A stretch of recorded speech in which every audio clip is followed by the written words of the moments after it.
Hello guys, আসসালামু আলাইকুম। সবাই কেমন আছেন? আশা করি ভালো আছেন। আমিও ভালো আছি আলহামদুলিল্লাহ। আজকে রান্না করব মুরগির মাংস। তারপরে আবার আস্ত রসুন দিয়ে। আমি চুলাতে কড়াইতে তেল দিয়ে অল্প পরিমাণে পেঁয়াজ দিয়েছি। পেঁয়াজ বেশি আমার হাজব্যান্ড খেতে চায় না। এর মধ্যে দিয়েছি দারচালা, সাদা এলাচ, কালো এলাচ, লবঙ্গ, তেজপাতা। সবগুলো দিয়ে সুন্দর করে তেলের সাথে ভেজে নিচ্ছি। সুন্দর স্মেল আসা পর্যন্ত আমি ভেজে নিলাম। তারপরে দিয়ে দিলাম আদা রসুন এবং জিরা বাটা। যেহেতু আস্ত রসুন দিব সেজন্য আমি রসুন একটু কম পরিমাণে দিয়েছি। রসুন কম দিলে ভালো হবে, যেহেতু আস্ত দেয়া আছে দিব। আদা এবং জিরা পরিমাণ মতো দিবেন। তারপরে দিলাম লবণ, হলুদ আর মরিচের গুঁড়া। সুন্দর করে এগুলো কষিয়ে নিতে হবে। কাঁচা গন্ধটা চলে যাওয়া পর্যন্ত কষাতে হবে। মশলাগুলো একবারে দিবেন না, বারে বারে মশলা দিলে আমার তো মনে হয় বেশি ভালো হয়।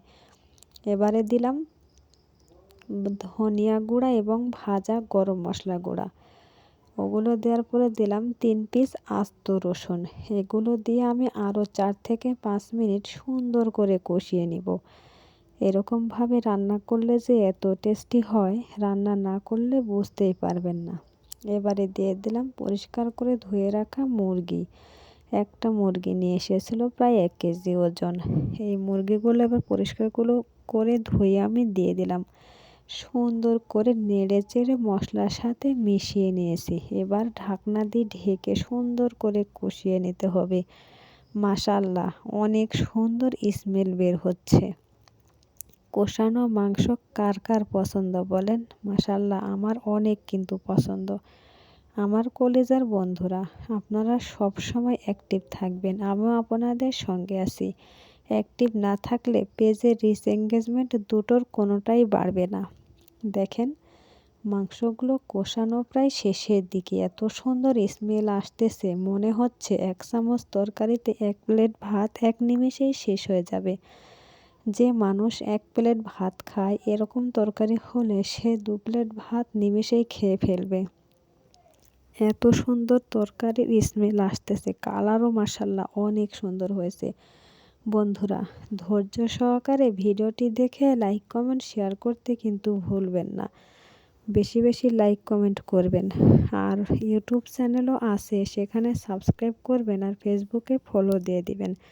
দিন শেষে দেখা যাচ্ছে 60 থেকে 70 জনক ফলো দিই, মোটে ফলো ব্যাক পাই মাত্র 10 থেকে 12টা। আপনারা কেন এরকম করেন বন্ধুরা? আপনারা কি সবাইকে এরকমভাবে ঠকান? কিন্তু না, অন্যকে ঠকালে নিজে একদিন ঠকতে হবে কিন্তু। এরকম কাজ কেন করেন? বারবার লেখেন অ্যাক্টিভ আছি, 100% ফলো দিব, কথা দিলাম, আল্লাহর কসম পর্যন্ত বলেন, তারপরে কিন্তু আপনারা ফলো দেন না। এবারে দিয়ে দিলাম ভাজা জিরার গুঁড়া। তার আগে দিয়েছি কয়েকটি আস্ত কাঁচামরিচ। কাঁচামরিচটা দেওয়া ফ্লেভারের জন্য। ভাজা জিরার গুঁড়াটা আমি তরকারি নামানো 3 থেকে 4 মিনিট আগে দিই। এটা দিলে খুব ভালো লাগে। এত সুন্দর হয়েছে। আমি একটু ঝোল ঝোল রেখে দেব। আমার হাজব্যান্ড মুরগির মাংসের ঝোলটা খুব পছন্দ করে, সেজন্য আমি ঝোল একটু বেশিই রাখার চেষ্টা করতেছি। রেখেও দেব। মাশাআল্লাহ, কালারটা দেখেন তো, এত সুন্দর হয়েছে ভাইরে ভাই। আপনাদের সবার দাওয়াত রইল আমার বাসায়। অবশ্যই চলে আসবেন, তাহলে খুব ভালো লাগবে। দেখেন তো, এত সুন্দর হয়েছে। দেখে তো জিভে জল চলে আসতেছে, যে কাউরে লোভ লাগতে পারে। আল্লাহ হাফেজ।